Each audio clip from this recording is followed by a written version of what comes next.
Hi everyone, my name is Maria Cabrera Aguas. I am a research associate at the Cornell Research Group at the Safe Site Institute. My research focuses on the epidemiology of corneal infections and establishing a national antimicrobial resistance surveillance program for bacterial keratitis. Himal? Thank you, Jingjing and Maria. Hello, everyone. My name is Himal Kandel. I'm a Kornhauser Research Associate, a postdoctoral research associate at the Safe Site Institute. I primarily work at the Safe Site Keratoconus Registry. We have set up an international database of patients with keratoconus, and then we track their outcomes and the outcomes of treatments they receive. My particular interest, I'm especially interested in the quality of life research using the patient reported outcome measures. It's great to be on this meeting. Thank you. Thank you. So we will have 3 presentations today, each with a particular theme, as you can see on the screen. If you have any questions during the event, please post them on chat or unmute yourself during the question time. So before the event starts, let's acknowledge the tradition of custodianship and law of the country on which the University of Sydney campuses stand, the Gadigal people of the Eora Nation. As this is an online event and we are all on different places, I also encourage you to acknowledge the traditional custodian of the various lands on which we all work today, and to pay our respect to the knowledge embedded forever within the Aboriginal custodianship of country. At the end of the event, we will announce a prize for the attendees in this Zoom webinar, and we'll ask you to kindly complete a short survey. So without further ado, please allow me to introduce our first speaker, Associate Professor Michele Madigan. Michele is a clinician scientist and teaching research academic in the School of Optometry and Vision Science at UNSW and the Safe Site Institute, University of Sydney. She has established the SSI, so Safe Site Institute ECR group, and is also my career advisor in my early years. She has enjoyed teaching and eye research for over 30 years, has published over 135 peer-reviewed papers and book chapters, and received grants from funding bodies including NHMRC, ARC, and Ophthalmic Research Institute of Australia. So let's welcome Michele. Thanks very much, Jingjing. Hopefully I can share my screen. I'm not very IT savvy, unfortunately, but let's see how we go. All right, so here we go. I'm going to do that. So bear with me a little bit, and there, that's that. Okay, so first of all, thank you for the very kind invitation. Also, first of all, I would also like to show my respects and acknowledge the peoples who are the traditional custodians of all the lands that we're on today, since we're joining from many places, and to the elders past and present, and also welcome any Aboriginal or Torres Strait Islander people who are with us as well on this session.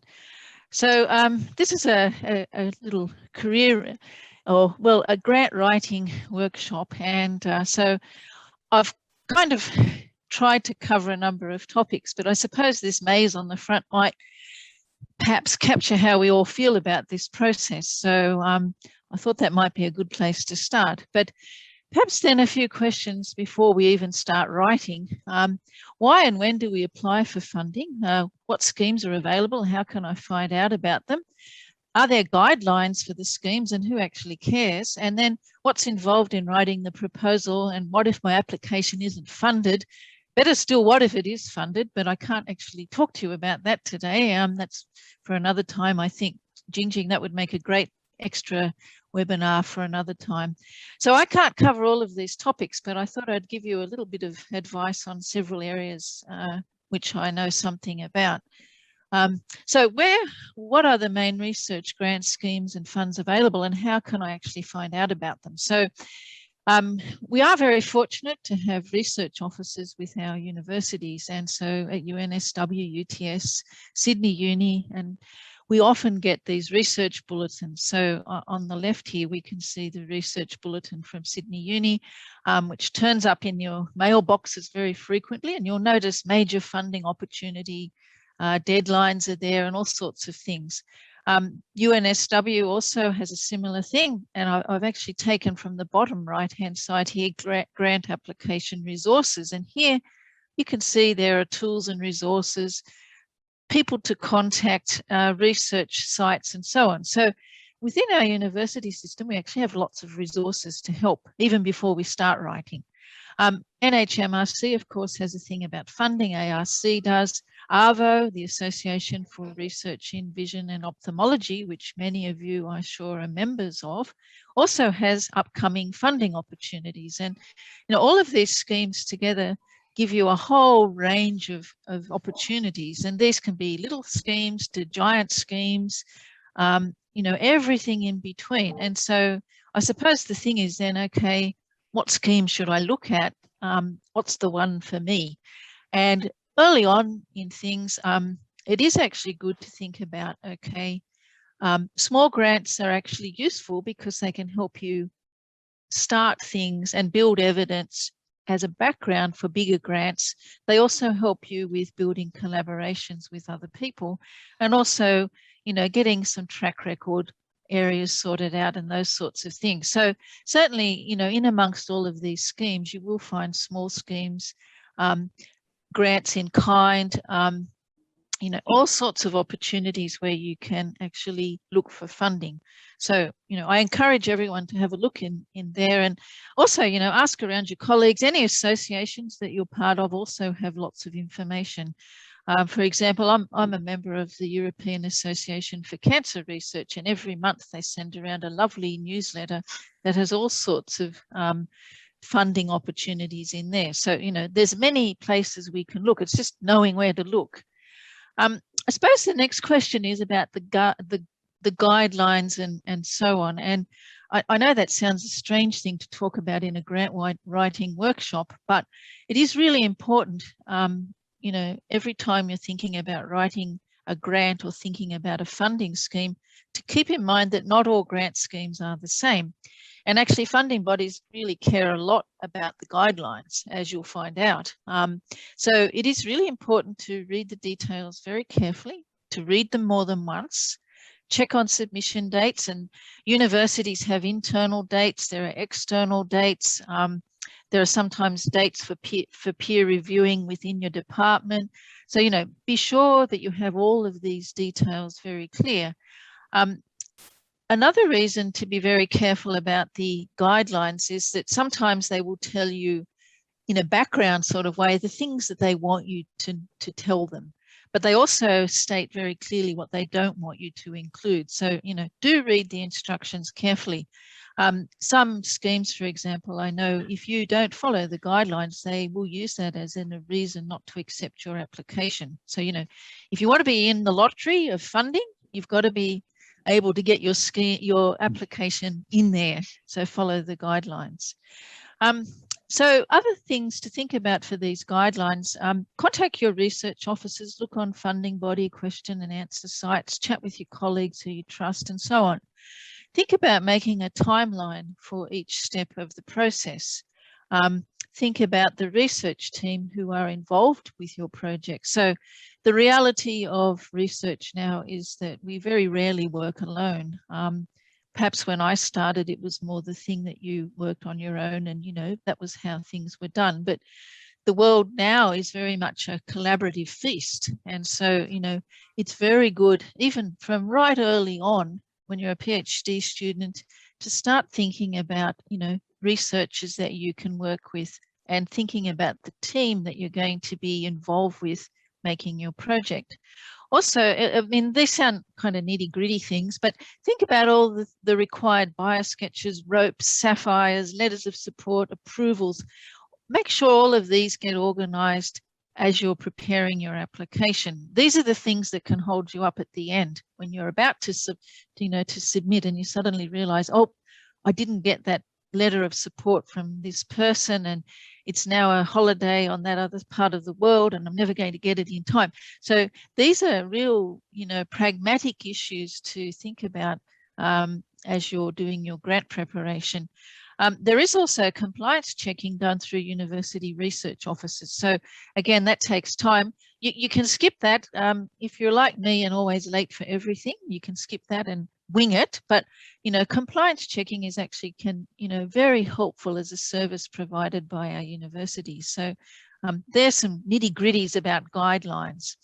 Let's think about the writing though, and I won't talk hopefully too much about this because I know the other speakers have much more to contribute in this area, but the project, this is a thing that we're going to be writing about. So what you're sort of thinking is, okay, I've got this great evidence-based research questions and plans, and I want to communicate it so readers can understand what will happen and why.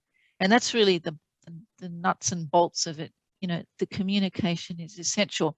So I just thought I'd throw in a few thoughts here about what's going to be making up your project and what you're writing about. So the research question is critical. Why is it exciting to you? Does it make you, leap out of bed in the morning and think about things? And do you love what you're researching? Have you got this great research question that you're going to be looking at? When you come to writing the grant, the background has to be exceptionally clear and well written and logical. You want to highlight the arguments that are missing from the story. You want to perhaps also indicate controversies. Not everything is straight sailing. There are controversial issues. Our understanding and our thinking about things is evolving at an ever rapid rate. The amount of knowledge and the amount of literature that we're bombarded with every day is actually quite overwhelming. And so, it does pay to be very careful about reading the background and thinking about the ideas that you're working on, the preliminary data that you have, how it addresses certain questions, and trying to fit this into a puzzle, if you like. And so if you're looking for missing bits, certainly literature, but conferences are really important. You can look in the clinical trial database to see what people are doing clinical trials on. Check in other schemes. Sometimes you find that someone's already doing a project and they've already been funded in an area that you're thinking about. So I like to scope the background quite extensively when I'm doing this. A good collaborative team is really important, as I've already mentioned, and these are people that you can work with who provide complementary expertise and knowledge, who are critical and collegial. They're not going to attack you, but they are going to say, well, I really don't agree with your thoughts there because have you read this, such and such, or it doesn't make sense. These are people you trust implicitly. You're talking your ideas with them. Related to that, you need to have evidence for many grant schemes of the fact that you have collaborated with these people. So you can't just suddenly get a whole group of people and pop them into your grant and say, okay, these are the people I've collaborated with. And the reviewer might be thinking, well, I've never seen any of them on any of your papers. I've never seen any, conference presentations. Another thing to think about with collaborative teams now is also the idea of including community or patient representation. And this is really important when you're thinking about perhaps more clinical or public health related projects. But this adds advocacy for the groups that we're actually really being funded by. We're funded by the community when we get a grant. So, we are responsible to them. Why not include them in our grants? A few other thoughts. The title. Now, I know that sounds, a bit kind of weak, but a good title really captures the day. And these were two titles I saw on the recent NHMRC release of investigator grants. So, towards elimination of tuberculosis. And, if I was reading that, I'll be thinking, wow, that's fantastic, because, I thought tuberculosis was already eliminated. How can we now deal with the resurgence? Or the next one, which is a very eye-related one, harnessing genetics to halt sneak thief of sight. So, this is a great project, and you're thinking, oh, sneaky thief of sight, glaucoma, but, don't assume that the reviewers know anything about your area. I guess that's something else that you need to think about. Start early, although I know this is not everyone's style.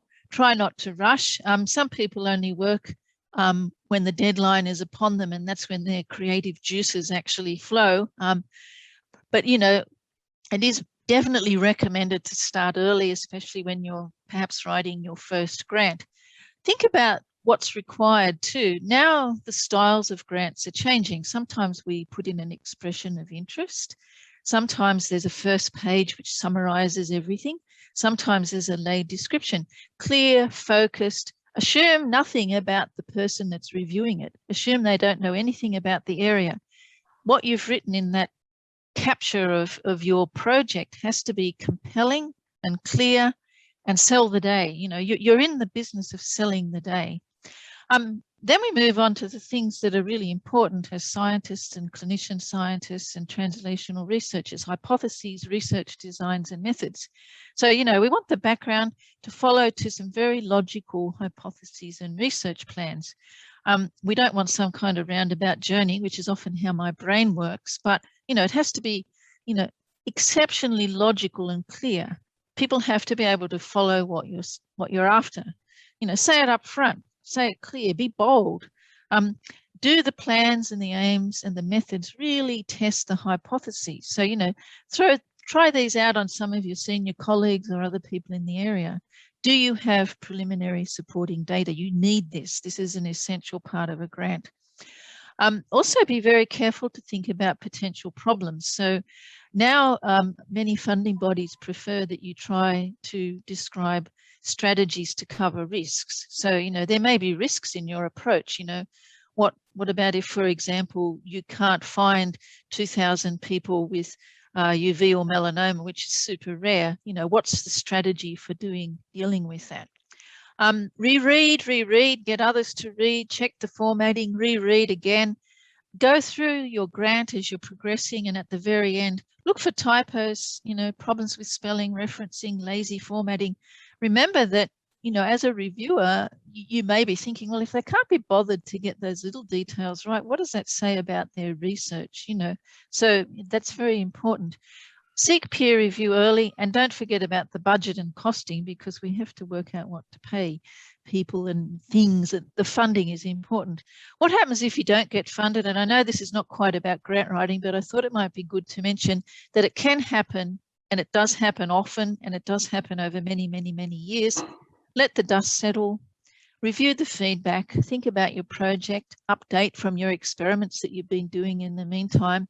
Think about submitting again. As an early career researcher, you know, it's very important. You think, okay, I want to get funding, and then you might find a funding body says, no, I can't give you any funding. I've given all the funding to the big groups. So, you know, there is this horrible paradox here that you need funding to get funding, but how do you actually get that first funding at the start? And that's really what your first grant is about. It's about getting you into the loop. There is also a thing about submitting grants over and over again. You have to know when to stop. Sometimes you have to think, okay, this project is a dead end. I have to stop it.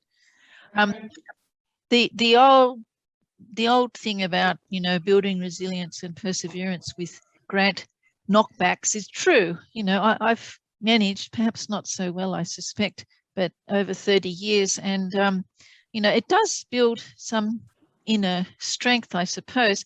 But also you have to also work at being ever better at communication, because the key is communication, and then ultimately selling your idea and yourself, you know, as a researcher, as a clinician, and so on. So a quick recap: research project and the scheme. Know your scheme. You know, you have to think, okay, does that scheme fund this idea that I have? Do I have evidence for my idea? You know, it's no good thinking I'd like to do a project on Alzheimer's disease and I'm going to apply to this funding body that funds history and architecture. Doesn't make sense. So, you know, target the scheme for what you're interested in. Follow the guidelines. As I said, be very careful in this. Ask questions of your colleagues and people around you. Seek help. Ask the research office. Seek help from anybody. Think about the project, great ideas, real plans. So the plans have to be based in reality, and that's why the evidence from your preliminary data is key. And super communication. Think about mentors and reviewers. When I was starting, we didn't have mentors and reviewers. We just got on with things, but the world has changed immensely. And now there's many levels of support and care for early and middle career researchers. You know, the system has certainly changed much for the better. Even ask your family to read things honestly. if they can't understand your first page or your lay description, you're in trouble. So, you know, I think it's really good to read, you know, ask family members to read things. And when it comes to resubmitting later on, if your proposal doesn't go well, think about it, but know also when to stop.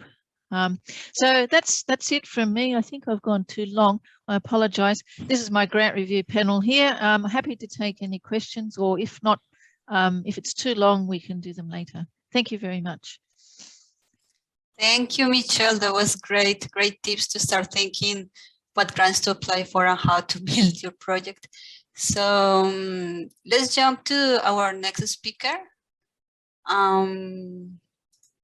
I will share her bio here. So let's welcome Jingjing You. She's a research fellow and a translational researcher and biovision group leader at SafeSite Institute, University of Sydney. And she has attracted over $3 million funding, including 2 national Category 1 funds, NHMRC Ideas Grant and MRFF Frontier Health and Medical Research, and a commercializing grant, UNSW Medical Device Fund. She has invited us as a reviewer for NHMRC Ideas and Development Grants. Welcome, Jingjing, over to you. Thank you very much for the introduction. Let me share the screen. And please don't worry, we will have discussion time at the end. So let me start to play. Right, so the theme of my presentation focus on how to apply grants if you have a limited publication track record. And the tips that I'm sharing today are derived mainly from my own research journey and for my fellow researchers and mentors. So I'm a scientist with no clinical background, graduated in 2012. I worked part-time for a couple of years. Relative to opportunity, I'm 7 years post-PhD. I have 30 publications, definitely not a big number at all. It's pretty average publication track record. So there are many reasons that researchers don't have a good publication track record, but that does not define you as a not good researcher. So in my case, I have changed my research field quite frequently in my earlier years, but I finally find my passion. And in 2017, I have focused on biomaterial, bioengineering, and machine learning research directions and applying them to solve eye disease problem. So that's my passion now. And this is also the beginning that I start to have some big grant success. So I had 3 big grants, one the CIA and NHMRC idea. The other 2, I proposed the ideas and is one of the key writer for the proposal. So I guess what I wanted to say here is publication track record is important, but it is not critical. So there are hope. There is randomness in grant success, I think, but there are some strategic approach that I found it can increase some grant success. The first one I want to share is to strategically align your publications with the grants. So this is the chart I generated. Basically, we're going to focus, for today's session, we're going to focus there too, and that's also my focus. So if you're not very confident about your publications in terms of quantity or quality, then I think your focus of grants is probably more project grants or some kind of unique fellowship like READY. If you haven't heard of it, it's an industry support fellowship, which if you know some industry will support you, then you can apply for this particular grant.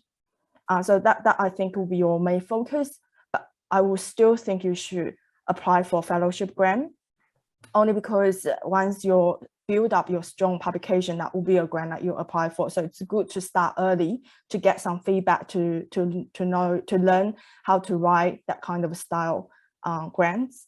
If you're not confident about your publications at all, then I suggest to focus more on small and internal project grants to kick yours, like almost like a kickstart of your project. But then you should probably spend some time on writing big grants, fellowship grants, with the same reasoning to get feedbacks, to get used to that kind of writing style. So my first tip here is to, if you have, weak publication track record, focus on project grants. And if you haven't applied for a big grant, you need to apply for, you need to start to prepare and apply for it for practice purpose, for feedback. And who knows, you probably will be successful getting it. So that's the first tip. Use your time wisely. A second one, so since we're going to talk more about project grants, let's focus on project grants. Publications, as I said, take time to build, but ideas, it takes less time, definitely less time than building up a strong publication track record, take less time to generate. Therefore, in project grants, the competition is also highly intense. There'll be a lot more people applying for project grants. So how do you stand out compared to other people's ideas? I come up with the two kind of directions I usually follow. One is to look at the trend, and then second is really focus on the idea. So what I mean here by the trend is that in addition, as Michele said, to read the application guideline, I think you also need to read National Research Strategy Plan. If you haven't, you should start to read your university's research strategy plan for the next 5 years and follow on news, because this gives you an overall big picture where the funding goes, which area the country are focusing on, because most of the government grants are coming from country. So, and we in Australia apply for Australia grant, you wanted to know what Australia cares about. So currently, after you're reading this, I hope you come up with the same focus as I came up with. The current trend in funding focuses on multidisciplinary, focus on new technology generation. It's more about translational. So you're developing some product can be used in clinics.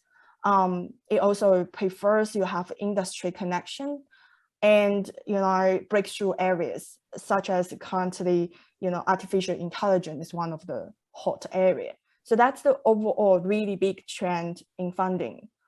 And then once you figure out and read through those things, I would suggest you then have a strategic talk with your supervisor about your research interest, about the trend of funding, and about the team's interest. So that kind of give you a quite solid foundation of where your idea can fit into the trend, and if you can get support from your supervisor. I mean, as a ECI, it's important to have supervisor and team support.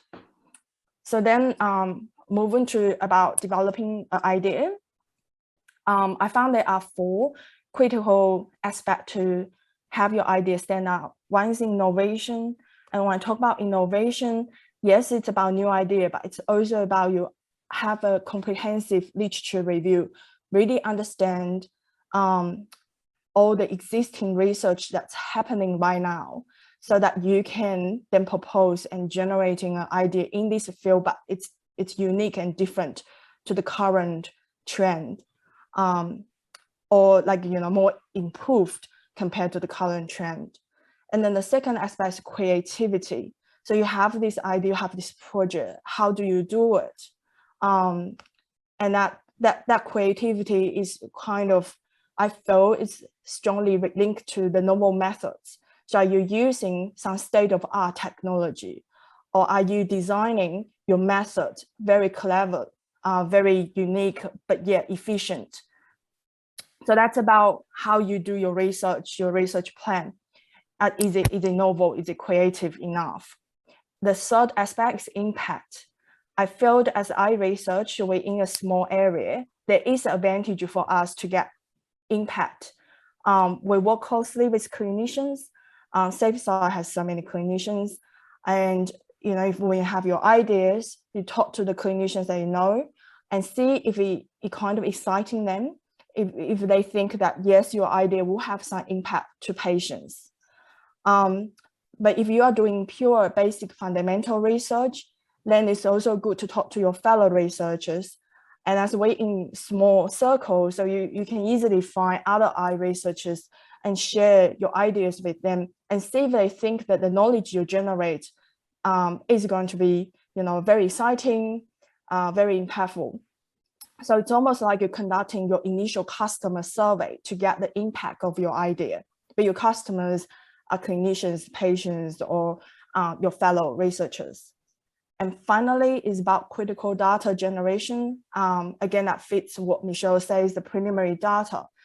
I found, one thing is how to decide how much preliminary data is enough. Well, first of all, you don't want to generating too much that your project's already finished. Then why, people wanted to fund an already finished project. But if you generate too little, the key aspect is people may think that you cannot complete it or your project is not feasible. So I think the critical data is about de-risking your novel idea. And I found a concept called minimum viable product is very helpful in helping you, guiding you what sort of critical data you should generate. And I get this concept from a research commercialization training. So what does it mean? To give you an example, if you wanted to build a car, right? And then the minimum viable product of the car is that it can drive. So thinking about that, it comes up with the essential feature of a minimum viable car. And that's probably steering wheels, a power motor, and a chair so someone can sit on it and drive. Right, these are the essential data. So when you write grants, you'll be laying out this essential data and say, perhaps propose your grant as you will improve each essential part. And the project is about assembling together and about testing the product is going to work and being very helpful for the society. Now, depending on your data efficiency of generating data and the time you spend on this project, you may not have all of this information. But you probably have, say, 2 critical data from out of these 4. That's fine. You outline your initial data, and then you can do search to kind of showcase that the other 2 key feature has already been published or has already had existing technology that you can easily use to generate. Or to build your team, including collaborators who already have the data or have the technology for this missing component of your idea. So that will still work. But basically, that's how it guides me or generating what are the essential data for a project grant. Right. So the tip 2, summary of the tip 2 is to, when you write project grant and write an idea, think about the bigger trend to make sure that your idea fit into the overall big trend. And then when you consider your idea, you do literature research to make sure your idea is unique. You carefully design your methods, make it creative. You can conduct a customer survey for generating some initial impact evaluation to help you refine your ideas and start to build your critical data. Okay, then the next is about the size of a project grant. There's many different types of project grants. Some are small, 1 to 2 years, which are usually internal and specific to your fields. Now, you don't want to generate a project that's too big for a small project grant. I think the small project grants are pretty good if you have a very clear aim that can be achieved within 1 to 2 years. Or if in case you don't have a clear idea because you just started your career research, you can then talk to your supervisors to form this initial very clear small idea and try out a small project grant.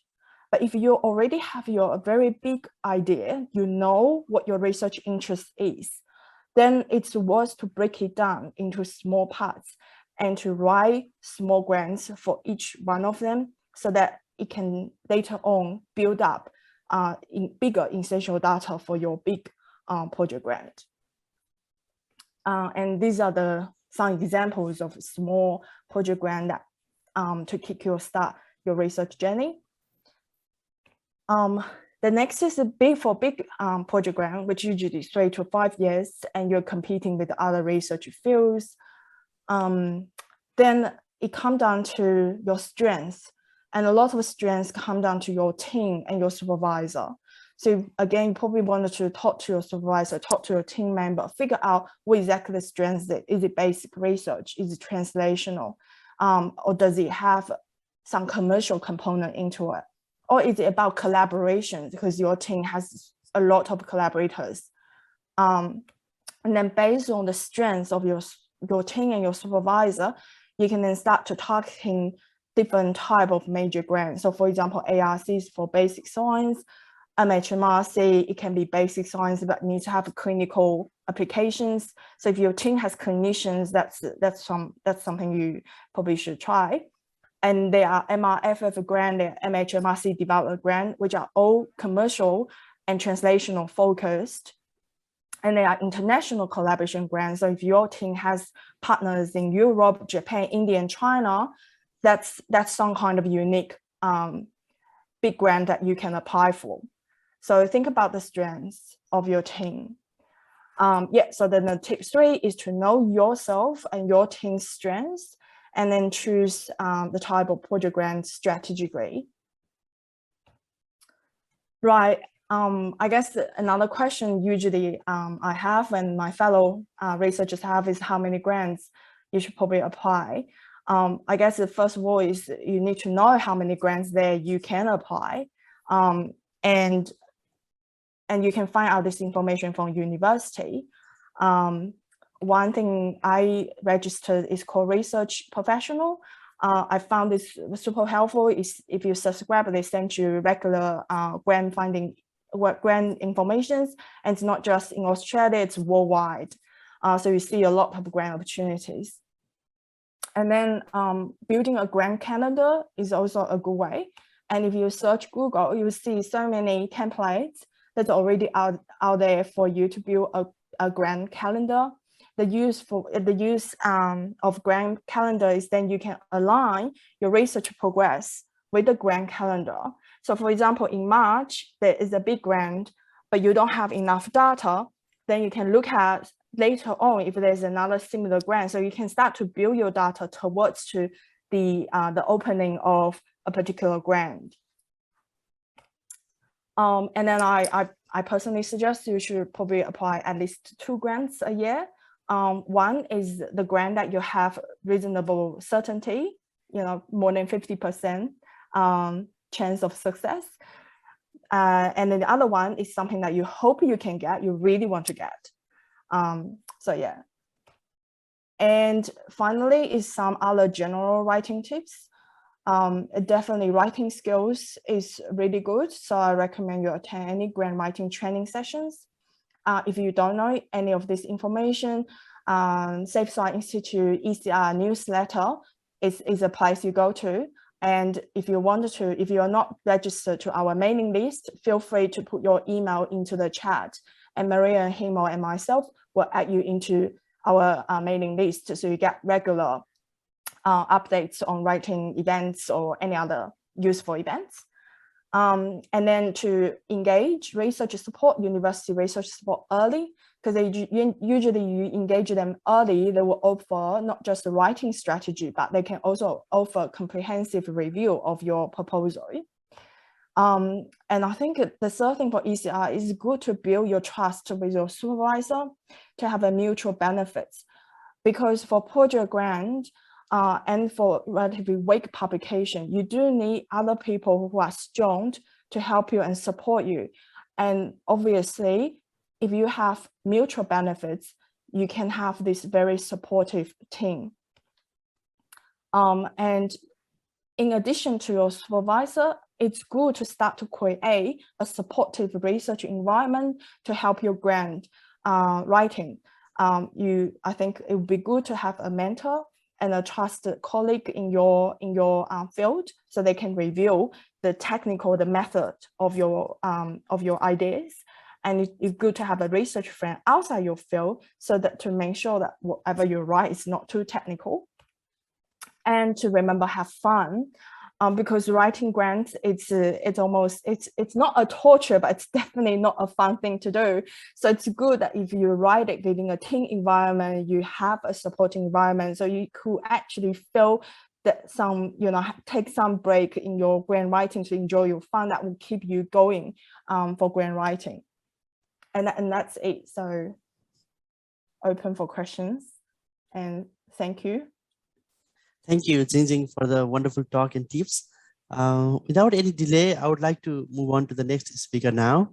Now I would like to introduce our final speaker, Associate Professor Chameen Samarawickrama. Chameen is a clinician scientist and was named one of the top 5 young scientists of 2019 by the ABC. Within research, he is an early career researcher holding an NHMRC investigator grant. He has over 62 publications with over 1,200 citations.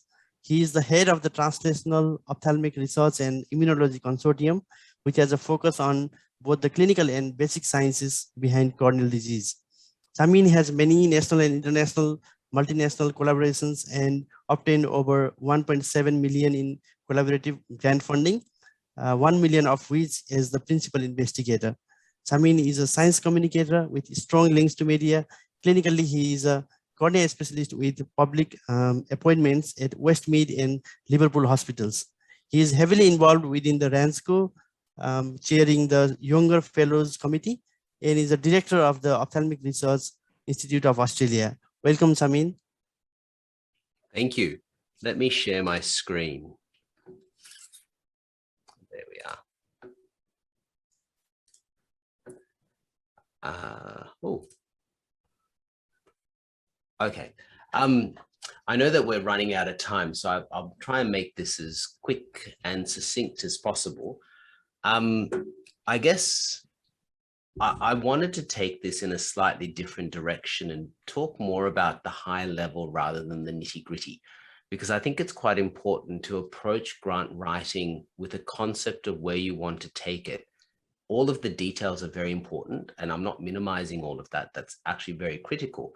But you need to have what I call a meta plan, which is that higher level thought process behind how you go about doing it. And the way that I think about this really is what the talking points for today is just really 3, which is how to identify your niche, understanding who your reviewers are and what to apply for. So to give you an idea about who I am and where I'm coming from, I'm an ophthalmologist first, and I've subspecialized in corneal transplant. I did a PhD before I did my ophthalmology training, so I was awarded it in 2012. And then I took a research career break of 7 years where I did my clinical training and subspecialty training before coming back to Australia after a couple of fellowship years and recommence part-time research. So I only do research 0.3 to 0.4 full-time equivalent per year since 2017.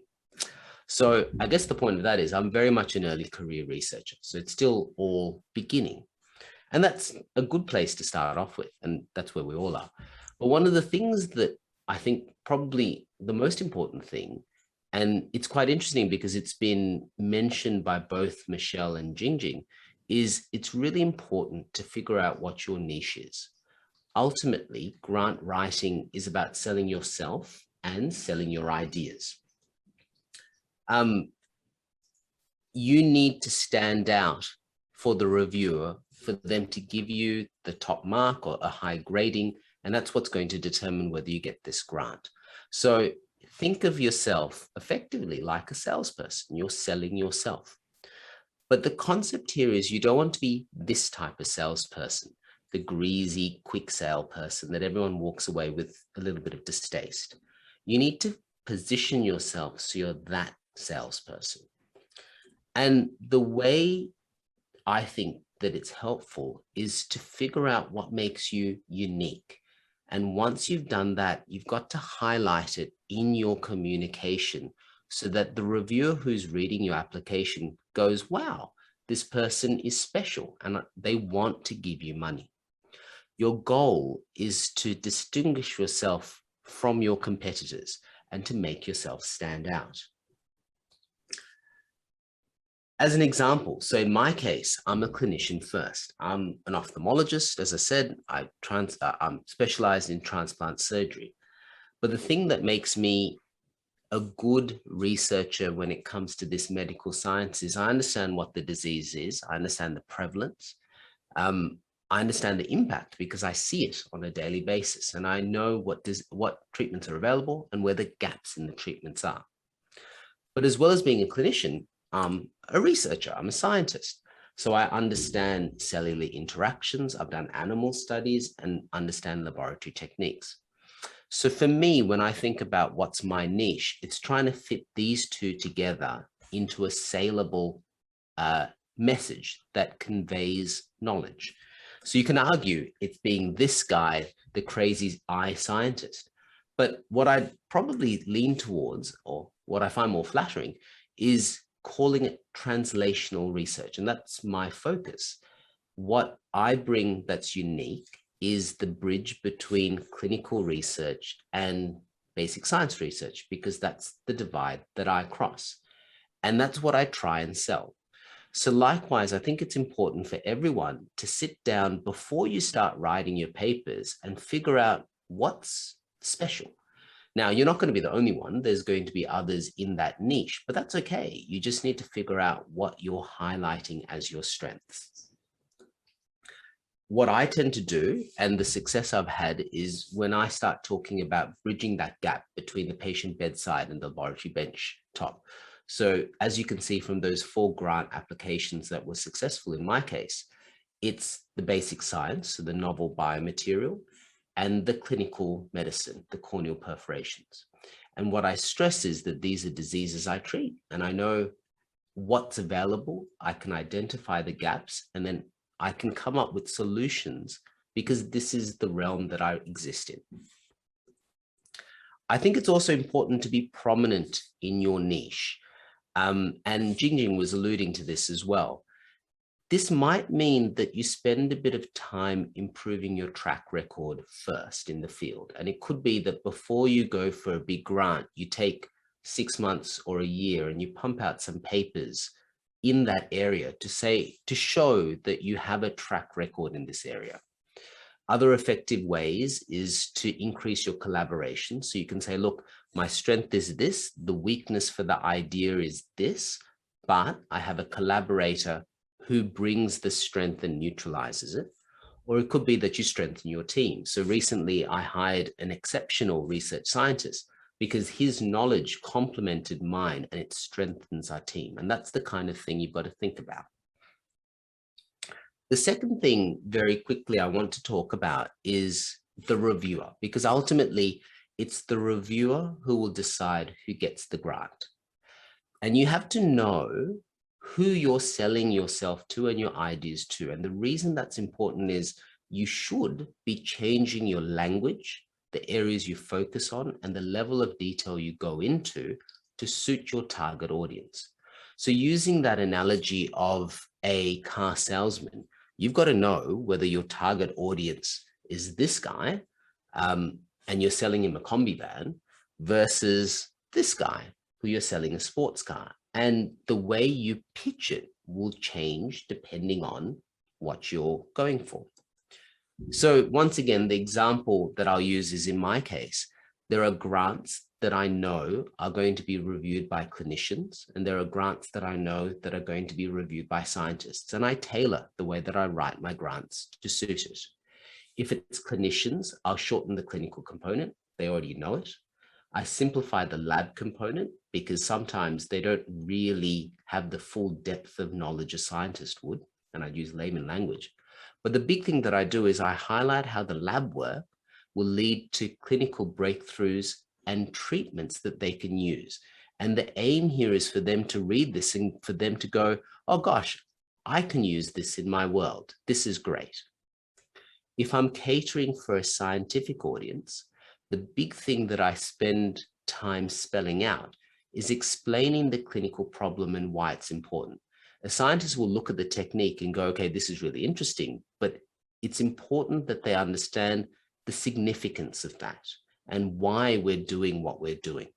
And I'll jump to the last point. I stress the importance to the individual patient. So I'll highlight this technology, this breakthrough has the potential to impact hundreds of patients, thousands of patients, and I go into detail.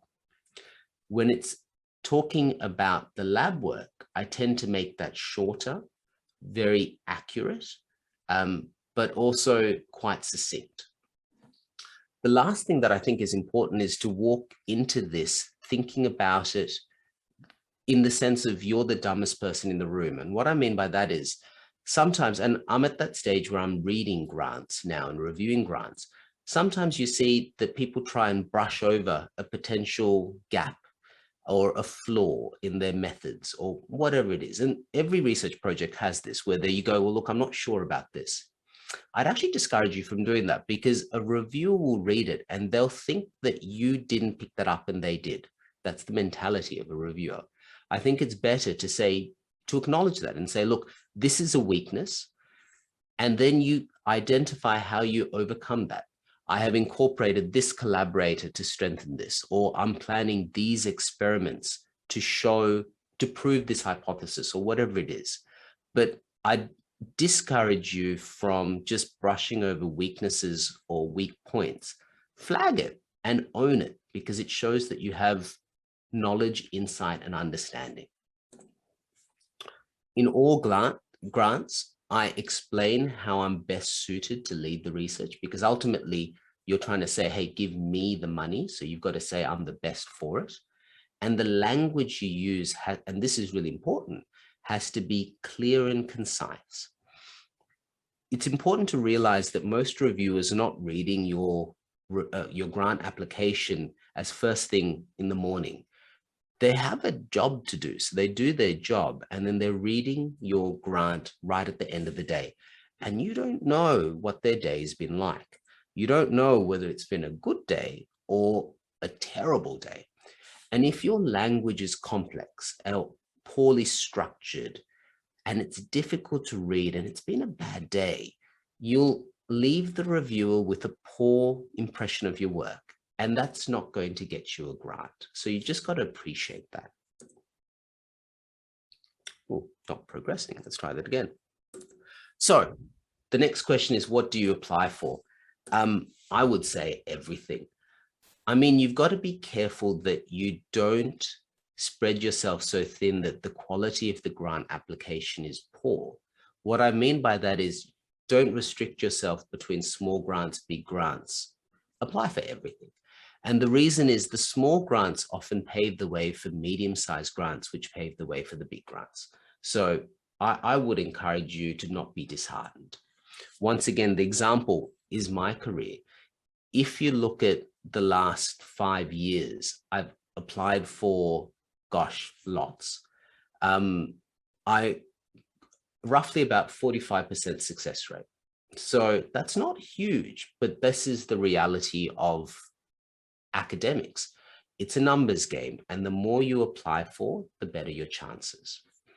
What I would say is, oh, I'm slowing down. I'm skipping stuff. Focus on your strengths. So when you look at a grant, figure out whether it fits in with your area of research, stage of career, whether it's a collaborative grant or a partnership grant. They're the things you should focus on, but feel free to apply for the other stuff as well that may not be. You might be lucky, and you might find that it's the paving or the stepping stones you need to get to the bigger and better stuff later on in your career. I'm not really transitioning. So in conclusion, identify your niche, strengthen your position within your niche, and when you write your grants, highlight your strengths and explain why you're the best person to take on this research. Appreciate that your reviewers are often tired, and so the language you use has to match that, but also match their skill sets and their knowledge. And honestly, my opinion is apply for everything and don't be discouraged if you're not successful. This is the game we play, and it can be difficult, but ultimately very rewarding. Thank you very much. Thank you, Chameen, for the wonderful talk, amazing talk. Now we move to the next section, discussion section. It seems we don't have any questions in the chat section here, but we did receive several questions before the webinar. But fortunately, we have covered most of the questions have been covered by the talks today. I think one question is there, which really interesting question to the panelists. What is the strength for eye researchers in big grant applications where hot research areas like cancer, diabetes, and COVID are also in the play? So what is the unique thing that we as eye researchers can show? Can I start with Michele?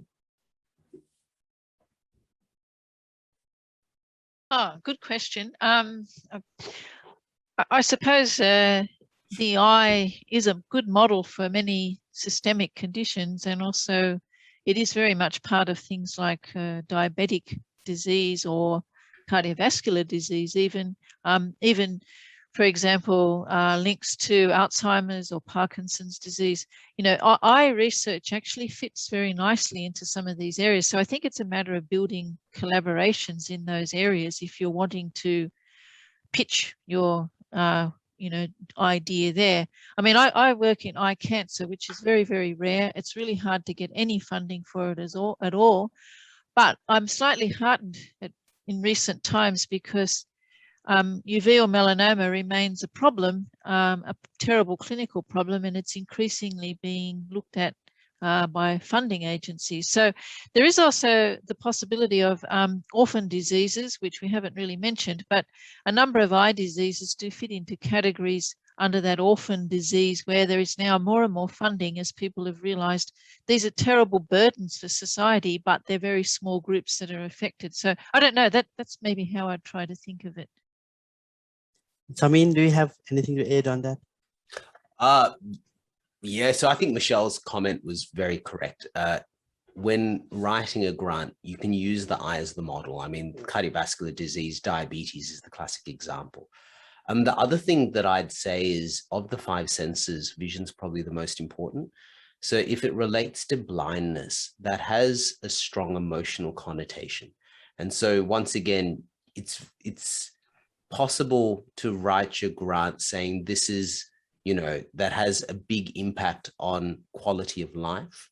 And there's all these papers that show that once vision goes, especially in the elder population, your risk of morbidity and mortality increases quite dramatically.